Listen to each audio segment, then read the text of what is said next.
नमस्कार दोस्तों, boxing day test का पहला दिन समाप्त हो चुका है। अब भारत और ऑस्ट्रेलिया के इस रोमांचक चल रहे मैच में अभी तक जहां ऑस्ट्रेलिया टीम का पलड़ा भारी नज़र आ रहा था, वहां पर अब भारतीय टीम ने वापसी कर ली है। जी हां, पहले दिन सैम कॉन्स्टाक जो 19 साल के खिलाड़ी हैं, उन्होंने पदार्पण किया और उन्होंने बुमराह के खिलाफ अटैकिंग क्रिकेट खेला। अटैकिंग क्रिकेट खेलकर उन्होंने जहाँ बुमराह को और वर्ल्ड को ये बता दिया कि उनके अंदर निडर होकर क्रिकेट खेलने की क्षमता है। ऑस्ट्रेलिया की सलामी जोड़ी पूरी सीरीज़ में फ्लॉप रही है और मैक्सविनी की जगह सैम कॉन्स्टाक को ऑस्ट्रेलिया टीम प्रबंधन इस मैच में लेकर आया था और फिलहाल अब उनके सैम कॉन्स्टाक के आने से कम ऑस्ट्रेलिया टीम को शुरुआत अच्छी मिली थी। उन्होंने अटैकिंग क्रिकेट खेली, रिवर्स स्कूप शॉट खेले और बुमराह जैसे अच्छे 20 प्रसिद्ध गेंदबाज के खिलाफ उन्होंने अटैकिंग शॉट खेले। तो ये बताते हैं कि वो आने वाले वर्ल्ड क्रिकेट में अपनी अच्छे से और छाप छोड़ सकते हैं। हालांकि टेस्ट क्रिकेट की जो बुनियादी तकनीक का मामला है, गेंदों को छोड़ने का मामला है, गेंदों को संभल कर खेलने का मामला है, वो उनको सीखने की ज़रूरत है बहरहाल। लेकिन इस श्रृंखला में, इस मौजूद में जैसी शुरुआत उनको ऑस्ट्रेलिया को देनी चाहिए थी, वैसी शुरुआत देने में सफल रहे हैं। तो कुल मिलाकर पहला सेशन ऑस्ट्रेलिया के नाम रहा था, दूसरा सेशन भी ऑस्ट्रेलिया के नाम रहा था। उन्होंने 1 विकेट खोया था, लेकिन भारतीय टीम ने रन कम दिए थे।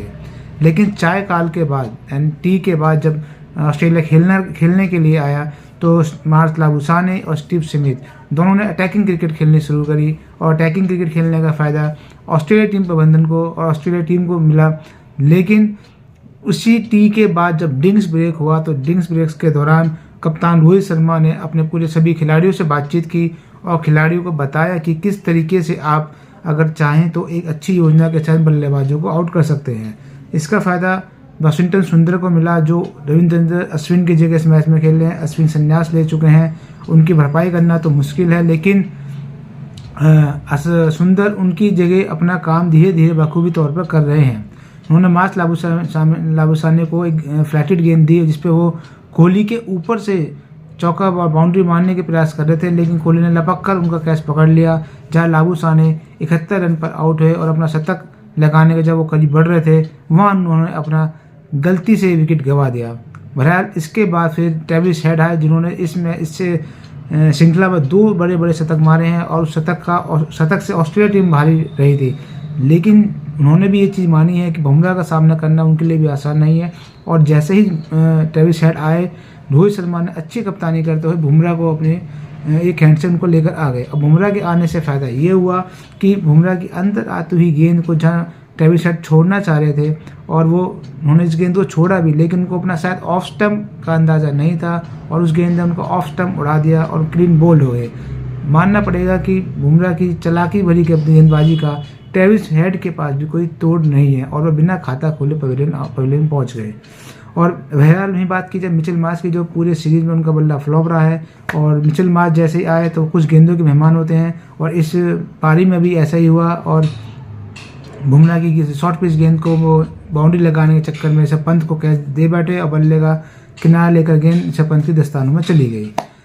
अब मिचेल मार्श चले गए, लेकिन एलेक्स कैरी भी थोड़ी बहुत धीरे रन बटोर कर भारत को उस मैच से दूर कर देते हैं और स्कोर लाइन को धीरे धीरे बढ़ा देते हैं। ऐसा ही देखने को मिला भी है कुछ पारियों में और इस मैच में भी ऐसा ही, इस पारी में भी ऐसे ही हो रहा था। लेकिन आकाशदीप मेहनत बहुत कर रहे हैं, विकेट लेने के प्रयास बहुत कर रहे हैं, उनकी गेंदबाजी में इस पारी में भी काफ़ी अपीलें हुई हैं, लेकिन विकेट से वो दूर रह जाते हैं। लेकिन एलेक्स कैरी का विकेट दिलाकर उन्होंने भारतीय टीम को बड़ी सफलता दिलाई। अब ऑस्ट्रेलिया टीम भले ही 300 से ऊपर का आंकड़ा पार कर चुकी है, लेकिन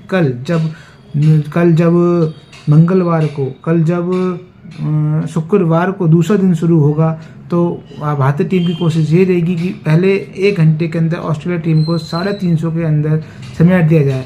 कहीं अगर ये स्कोर 400 से ऊपर चला गया तो भारत के लिए मैच में वापसी करना बहुत ही मुश्किल हो जाएगा, क्योंकि भारतीय बल्लेबाजी भी इस टाइम अच्छी फॉर्म में नहीं है, क्योंकि रोहित शर्मा को विराट कोहली, ऋषभ पंत अभी तक अपने बल्ले से वह योगदान नहीं दे पाए जिसकी उम्मीद भारतीय प्रशंसकों को देखना चाह रहे हैं। बहरहाल विराट कोहली ने पर्थ में जरूर सेंचुरी लगाई थी, लेकिन जिस तरीके से वो बल्लेबाज है उनसे एक अच्छी पारी की हमेशा उम्मीद रहती है और एक छोर पर उनके लिए टिकना बहुत ज़रूरी है, जिससे कि गेंदबाजों पर दबाव रहे।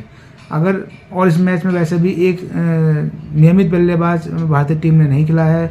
मैं आपको ये अपडेट और दे दूं कि शुभमन गिल जो है इस मैच में नहीं खेल रहे हैं, उनको बाहर बिठा दिया गया है क्योंकि वो काफ़ी रनों से रन नहीं बना रहे हैं। लेकिन जिस तरीके से मेलबर्न क्रिकेट मैदान की पिच अपना रंग दिखा रही है, बल्लेबाज स्कोर कर रहे हैं, क्योंकि ऑस्ट्रेलिया की पहली पारी में अभी मानसला बुसाने, उस्मान ख्वाजा, कॉन्स्टेंस, अब स्टीव स्मिथ, चारों ही बल्लेबाज हाफ सेंचुरी लगा चुके हैं और स्टीव स्मिथ तो अभी भी 70 रन के आसपास क्रीज पर डटे हुए हैं। और स्टीव स्मिथ कल अगर 1-1.5 घंटा भी अगर और खेलने लग गए तो हो सकता है वो अपना शतक भी पूरा कर दें।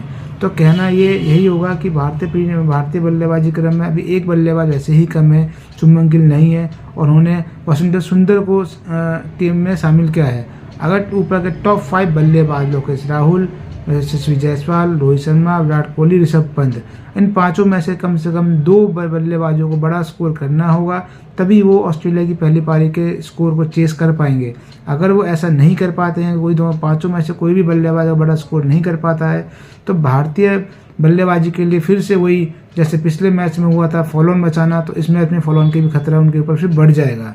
बहरहाल ये तो कल का दिन ही बताएगा कि भारतीय बल्लेबाजी किस तरीके से चलती है और ऑस्ट्रेलिया के बल्लेबाज कितना स्कोर और यहाँ से लेकर जाते हैं। लेकिन जिस तरीके से कैच लगा जा रहे हैं, जिस तरीके से उम्मीदें की जा रही हैं, उससे यही कहा जा सकता है कि भारतीय टीम प्रबंधन को अब इसके ऊपर सोचना होगा कि मेलबर्न क्रिकेट मैदान की पहली पारी में वो किस तरह की योजना बनाते हैं।